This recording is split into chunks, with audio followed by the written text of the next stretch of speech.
Hey, happy Friday, everybody. Sad day yesterday, sad week because my friend Gil Brandt died at 91 years old. He was the director of player personnel for the Dallas Cowboys and part of a quartet that developed one of the most successful sports organizations in history. And when I became a Dallas Cowboys fan, this goes back to 1976. It wasn't just because of the flashy offense or or the Dallas Cowboys cheerleaders for that matter.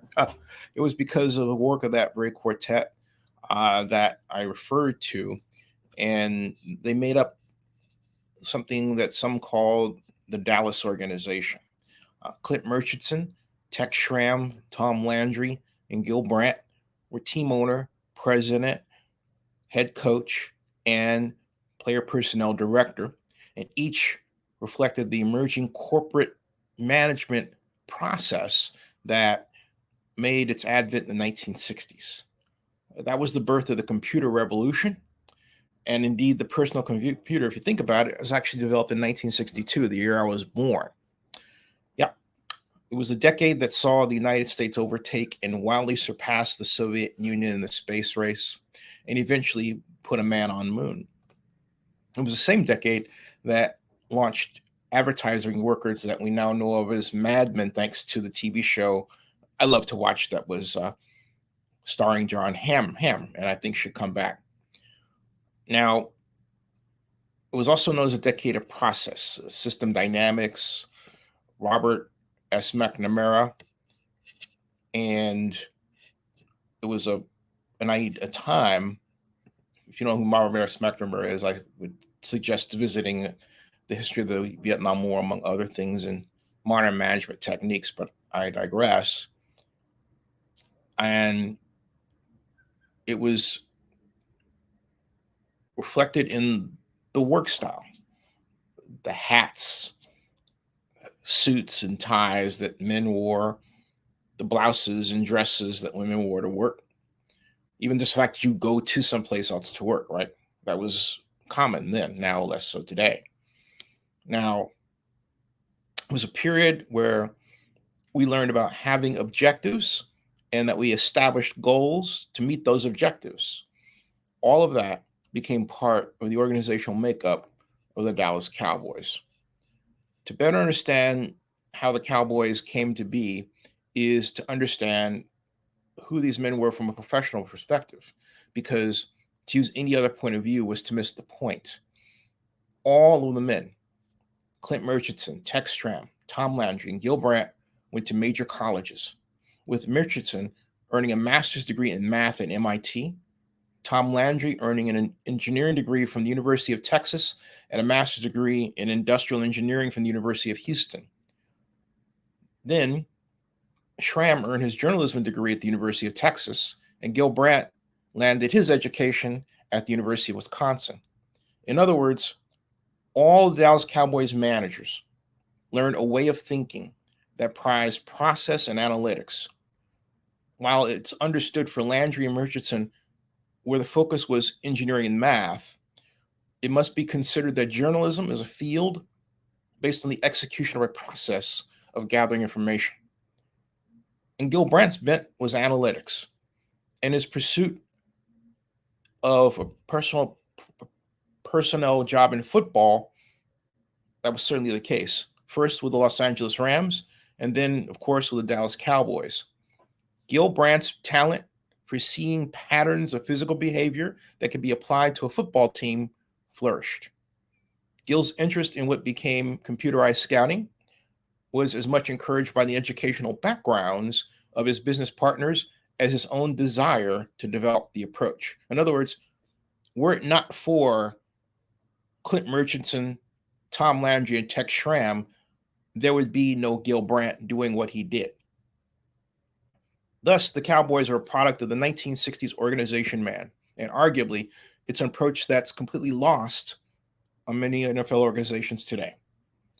Computer analytics is given to interns, and their role is just left at what we used to call grunt work. Seriously.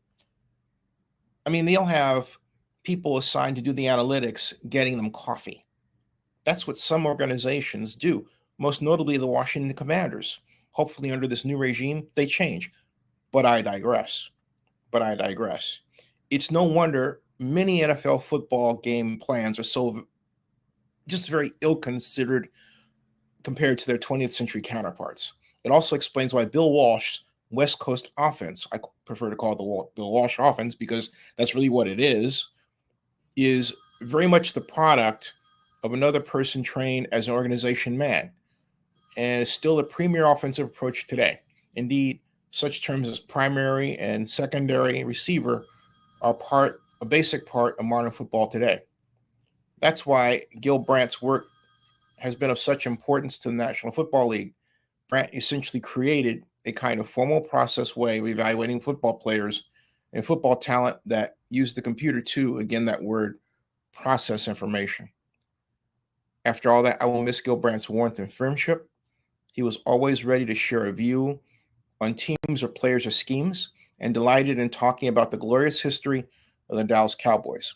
He emerged from the carnage that was Jerry Jones' purchase of the Cowboys and the sad firing of the legendary Tom Landry, and did so unscathed. Not bad. Gil Brandt, rest in peace. So I've said that about Gil. I'm going to present to you the interview that I did about him, or with him rather, because what I love about Gil is always made himself available. And here's that interview. I'm going to put that here. I'll be right back. I have to check on something. I'm going to start that right here. Here, ladies and gentlemen, is my interview with Gil Brandt at the Raiders Napa training camp, actually. And here's Gil. Here with my friend Gil Brandt, legendary personnel director of the Dallas Cowboys, who basically created computerized scouting. And it's great to see you, Gil. Well, thank you. It's a pleasure to be out here. This is one of my favorite spots. The only thing that I miss is, of course, Al not being here. Yes. You know, Raider camp will never be Raider camp without Al Davis. I concur. In fact, hey, you know what? Since we're talking about history, for those of us, because it's a different generation now, tell them how the Cowboys wound up bringing computerized scouting into football. Well, in 1960, the Winter Olympics took place in Squaw Valley. Mm-hmm. And Tex Schramm, who eventually became the general manager of the Dallas Cowboys, was the head of CBS, who produced the Olympics that year. And IBM had put a chip in a skier. So we said, if they could put a chip in a ski to find out how fast he's going, why can't we do something? And so that's what took place. They thought so little of us because everybody was spending a lot of money at that time, and funds were not that available in the early 60s in the National Football League. And so we started with a guy named Salam Korea, who was an Indian who didn't know if a football was pumped or stuffed. But he did know how to program a scouting program for us, and it turned out to be great. Wow. You were in Blasto V. Was that the combine? Was it, the scouting, the groups? Yeah. We weren't in Blasto. We were 4 teams plus Al. Al was in no combine, no scouting combine, but we took him in as a combine, and I think that we had the first one. Wow. How did it change how you guys evaluated players? I mean, what was it like before the computer and then after? Well, first of all, the computer can't do anything that a man can't do. Right. The only thing, the man can't do it in 3 seconds like a computer can. And it just brought everything into focus real quick. Do you think that, it was a great conversation. I didn't expect this to go this way, but I have to take advantage of the moment. What do you think now that artificial intelligence is, in focus and everybody's trying to figure out how to essentially make a computer think? How do you see that impacting personnel decisions? I think this. I think that if we are smart enough to realize that what we did yesterday, even though we won a world championship, was not good enough to be successful today, then we're going to change. But it's really hard for people because they said, well, we didn't do this and we won. And so now life has changed. I mean, what we can do today that we couldn't do in 2010 or 2011 or 2012 is off the charts. And what we'll do in 2020 will have made 2016 and 17 look obsolete. Now, shifting gears and talking about Al Davis, your thoughts on him from a personnel standpoint, personnel evaluation, as a personnel evaluator, as we say. I don't know if there was anybody better than Al.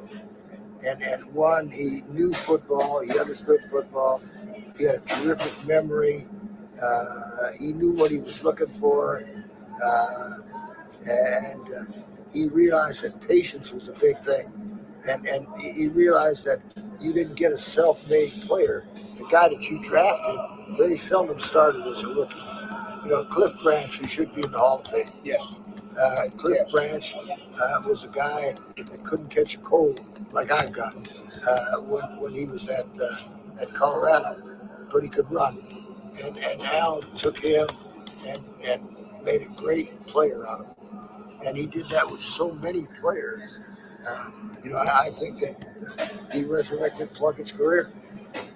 Is what he did. And accolades for Al will never stop coming because they're so great. Wow. Now, all right, agree with client and start time tracking. Great. So for Q4, I was thinking. What are you doing? Oh, we needed. Yeah, I stopped that video because when I was talking with Gil, Gil had a coughing spell. So I stopped that video. I've done 3 interviews with him. So I'll play the first one I ever did with him. This is back in 2008. And this is Gil Brandt. One moment, please. We were at there's something called Chelsea Piers. And Chelsea Piers is a really cool setup. Hopefully it's still there in New York. The NFL used to have its NFL draft luncheons there. And so it was at that luncheon in 2008 that I first met the man whose work I so admired for so much and whose organization that I was a big fan of, the Dallas Cowboys. And here is that 59 seconds there. I shall play for you right here. And make sure that comes up. And we'll call it a day.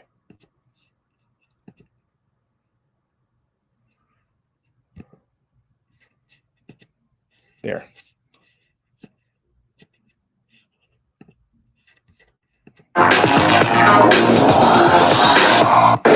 This is the legendary Gil Brandt. Gil, what's your opinion on the Raiders' needs and what they have to do to get better? Well, I think they got better in the offseason. I thought they did very, very well in the free agent market. I think signing Tommy Kelly was a big thing for them. And, when you're sitting there with a high pick like they've got, you've got a lot of flexibility. I would imagine they, like everybody else, would like to move down a few spots and pick up an extra second or third, and that would be it. I think that they can use a wide receiver, but it's too high to draft a wide receiver right out of the box like that historically, and really one's not rated that high. But I think that the Raiders are going to take the best player available, and there's a lot of good players in that draft. Yeah, thanks. Catch you at NFL.com, right? Yes. All right, thanks. Yep, that was Gil. That was my first interview I ever did with Gil. And like I said, I'm going to miss him because he, right off the bat, took time to talk with me. We did another interview in Chicago at the NFL draft. And I believe that was a short one. So I think I have enough time to show that one as well. And get that up here before I depart. And so we've got, there's, have to do that. But the overall point of this video is to remember that, and if you're not familiar with the organization man and the 1960s managerial style, just poke around and do some reading about it. And Mad Men is actually a really good representation of that. If you have a chance to watch any of those episodes from AMC, I found the video that we did here in Chicago during the NFL draft in Chicago. This is 2015, and here's that one. Here yet again is Gil Brandt. Folks, with the legendary Gil Brandt, who really created computerized scouting with the Dallas Cowboys. Gil, what are your thoughts on the quarterbacks this year for the NFL? I think both of these quarterbacks are pretty good. In fact, I think we've got a real good class of quarterbacks. Quarterbacks are like 7-foot centers in basketball. There aren't enough of them. So you have to hope that you're able to move up or hope that you're in a position to get somebody by finishing last and then rebuilding your team. But I like both of the two guys that will probably go at the top. I think they're both playoff people. I think the Memphis quarterback is a good quarterback. Hackenberg. Talking about Paxton Lynch. Paxton Lynch, yeah. Yes. Hackenberg, Cook. I think there's some pretty good quarterbacks in this draft. How would you evaluate Trevor Boykin from TCU? Because his life was clouded with that bar incident.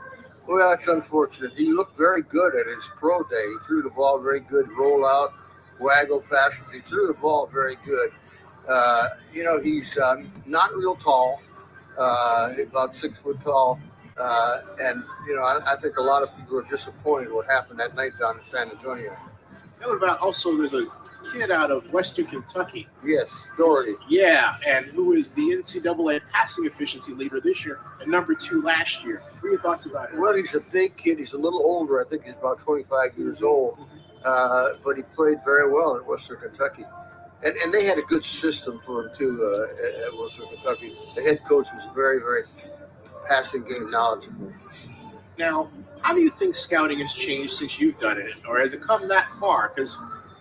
Well, it's come from about, if you could picture a one-story motel in West Texas someplace, to the Sears Tower here in town that's still growing. Right. I mean, it's, in 1964, when we drafted here in Chicago, I think we had 8 media people, 8. They have 1,700 credentials this year. Tickets to the thing are hard to get. But the point about it, scouting that you ask, is that I would remember going to a school and say, "Oh, you're the first guy that's been here this fall." Now you might see 10 guys at a school in one day. Wow. And then we have when we have the pro day, in which we have about 400 of those, and you always have at least 2 of them there, people there, teams there. Sometimes there's 20, 32 teams there. Oh, yeah, social media had an impact as well. Oh, I'm sure it has. It's I guess people can access the draft and everybody's opinion and their mock drafts and all that a lot easier than ever before. Hey, I know we got a lot of stuff going outside. Thanks for the time. All right. I appreciate it. Wake up, Achievers. This is a next level Fun bed. interview. That was a fun interview with Gil. Managed to find this little area. It was noisy out there. That was in the middle of Grant Park, not too far off the Buckingham Fountain, during the Chicago NFL draft in 2015. So I'll be back later. I will, as far as time, I roughly believe that I've got Dan Rush tonight at 6:00. So more like that's Eastern. So I'm looking at perhaps 4:30. 4:30. All right. Thank you. 4:30 Eastern. All right. Thank you.